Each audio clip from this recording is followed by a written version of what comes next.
TIM stands for Traffic Incident Management. It's a process by which you're applying techniques to reopen the roadway. It's about responder safety, making sure if you're responding to an incident, what's the best position for your vehicle to be in to protect both the responders and the people involved.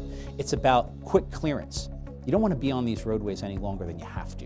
You really want to get in, clean up the accident, provide whatever medical or support you can, and then get off the roadway.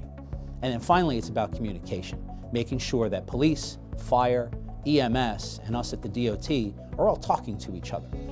My name is Jim Burley. I'm the chief of the Belmar Fire Department. We have a group that's put together, the Safer Task Force, that we've been operating in this area of all the entities. We meet quarterly. We come together, we bring ideas together, we train together to provide a safer working atmosphere for all the entities out there. The department works with all of its partners, both in law enforcement, the fire service, EMS, and even our towing partners, to be able to train responders about how to effectively and safely work on the road. That's the TIM training program that we sponsor at various agency training facilities. We can do it at DOT facilities. And essentially, it's a classroom training where we go through PowerPoint slides discussing scene safety, communication, risk management. We want to make sure that everyone understands the dangers that are present on the roadway when you're working. You're the incident commander. Anybody that comes to that scene, if somebody stops their car to get out of their car to see what's going on in that accident, they belong to us now. It's our job to protect them somehow. And then we walk into various scenarios such as tabletop exercises, where we'll lay out scenarios onto large maps that we've placed on tables to be able to say, okay, put into practice what you've just learned on the PowerPoint. You guys are really the ones now coming together and saying where you're going to go. We try to do something outside. We like to give people the visual, not just on the table and not just in the PowerPoint, but what's outside? What happens when you have these large incidents? How do you set up scene safety? How do you give advanced notice to those people who are driving down the roadway? Emergency scene ahead. You start seeing cones. What does that mean? It really gets people's attention when you combine all three aspects of the training. The Department of Transportation Safety Service Patrol enhances the safety of the emergency responders and the motoring public greatly. They're able to do lane closures with tapers, with cones, advanced warning. They're able to set up a lot sooner, a lot quicker for the incident, which mitigates secondary accidents from occurring out there, which we often saw before this program was in place.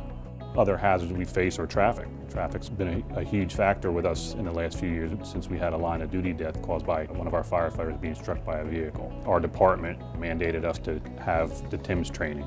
Typically the incidents involve traffic-related matters, fatal accidents, downed utility poles, truck hazmat spills, anything and everything that affects the traveling public moving through a DOT roadway. So really, from our perspective, it really doesn't even matter what the incident is. We are concerned with the traffic and the movement of traffic through and around these incidents, as well as the first responder safety, the people that are responding to these incidents, to keep them safe from the motorists and other vehicles in the area. We are generally called from what we call the STMC. It's the Statewide Traffic Management Center in Woodbridge. The dispatchers there will advise us that there is what we would call a major incident, an incident that's going to involve more than 2 hours of traffic impact to a given roadway. When you're talking about TIM training and the interaction with the Statewide Traffic Management Center, it really makes sense to tie the picture together. They have hundreds of cameras to be able to view an accident, report it to responding entities,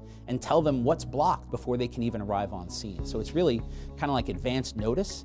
We call the traffic operations centers our nerve centers. They're the place where all the information comes in and then gets sent back out. So really, it's the hub of information.